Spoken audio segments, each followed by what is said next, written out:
মৰমৰ শিক্ষাৰ্থীসকল, বহুদিন বিৰতিৰ অন্তত নতুন এটা পাঠৰ সৈতে তোমালোকৰ লগত আকৌ আলোচনা কৰিবলৈ আগবাঢ়িছোঁ। শহা আৰু সিংহ এই পাঠটোৰ মূল উদ্দেশ্য হৈছে বলতকৈ বুদ্ধি শ্ৰেষ্ঠ। অৰ্থাৎ মানুহৰ যিকোনো বাধা বিঘিনি বা বিপদ আহিলে মনত যদি উত্তম বুদ্ধি থাকে, সেই বুদ্ধিৰ দ্বাৰা কিদৰে হাত সাৰিব পাৰি বিভিন্ন বিপদৰ পৰা, সেই কথাখিনি ইয়াত সুন্দৰকৈ ব্যাখ্যা কৰা হৈছে।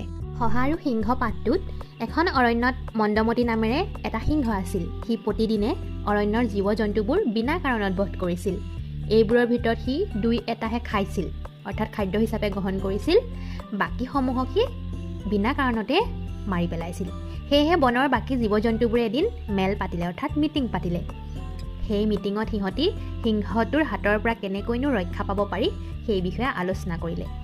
আৰু আলোচনাৰ শেষত সিংহক হাতজোৰ কৰি ক'লে যে, মহাৰাজ, আপুনি যদি প্ৰতিদিনে জধে মধে অৰণ্যৰ জন্তুবোৰ বধ কৰে, তেতিয়াহ'লে কিন্তু আমাৰ জীৱ জন্তুবোৰ অৰণ্যৰ পৰা নাইকিয়া হৈ যাব।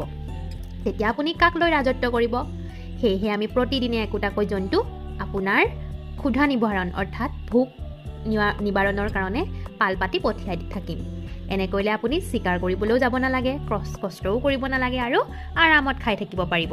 সিংহই বনৰ বাকী জীৱ জন্তুবোৰৰ কথা শুনি সন্মতি জনালে আৰু কৈ পঠালে, তহঁতে এদিনৰ বাবেও যদি জন্তু পঠিওৱা বন্ধ কৰ, তেনেহ'লে তাৰ পিছদিনাখনেই মই তহঁতক সৰ্বংশে নাশ কৰিম। জীৱ জন্তুবোৰেও সিংহৰ কথাত মান্তি হৈ গুচি গ'ল। কথামতে সিহঁতে প্ৰতিদিনে একোটাকৈ জন্তু সিংহৰ ওচৰলৈ পঠিয়াই থাকিল। এদিন শহাৰ পাল পৰিল। দুখ মনেৰে শহাটোৱে লাহে ধীৰে সিংহটোৰ ওচৰলৈ গ'ল। সি মন্দমতিৰ পৰা কেনেকৈ হাত সাৰিব পাৰি তাৰে উপায় এটা ভাবি গৈ থাকিল। এনেদৰে গৈ থাকোঁতে শহাটো এটা কুঁৱাৰ ওচৰ পালেগৈ। কুঁৱাটো ফটফটীয়া পানীৰে ভৰি আছিল। সি তাত জুমি চাই তাৰ নিজৰ প্ৰতিবিম্ব অৰ্থাৎ নিজৰ ছবিটো দেখা পালে। অৰ্থাৎ তাৰ মনত এটা বুদ্ধি খেলালে। ইতিমধ্যে বেলিও ডুবিবৰ হ'ল। ইফালে ভোকত সিংহই তৰ্জন গৰ্জন আৰম্ভ কৰিলে। বহু দেৰিৰ মূৰত শহাটোক দেখাৰ লগে লগে সিংহটোৱে খঙেৰে সুধিলে, তোৰ ইমান কিয় পলম হ'ল? অৰ্থাৎ কিয় দেৰি হ'ল? ভোকত সিংহৰ এফালে পেটে কাও কাও শব্দ কৰিছে। সিংহই খঙতে গোটেই জীৱ জন্তুবোৰক মাৰি পেলাম বুলি ভয় খুৱালে। শহাটোৱে ভয়ত ইনাই বিনাই ক'লে, সৰু জীৱ এটাৰে মহাৰাজৰ ভোক নপলাব বুলি ভাবিছিলোঁ। সেয়ে আমি 5টা শহা একেলগে আপোনাৰ ওচৰলৈ আহি আছিলোঁ।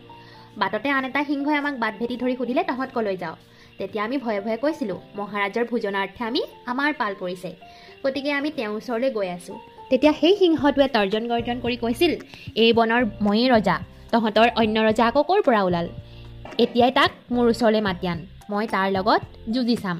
যদি সি মোতকৈ বলি হয়, তেন্তে সিয়েই তহঁতৰ ৰজা হ'ব। তেতিয়া আমি আমাৰ ৰজাক মাতি আনোগৈ বুলি কোৱাত সিংহটোৱে খঙৰে ক'লে, সেই কথা হ'ব নোৱাৰে।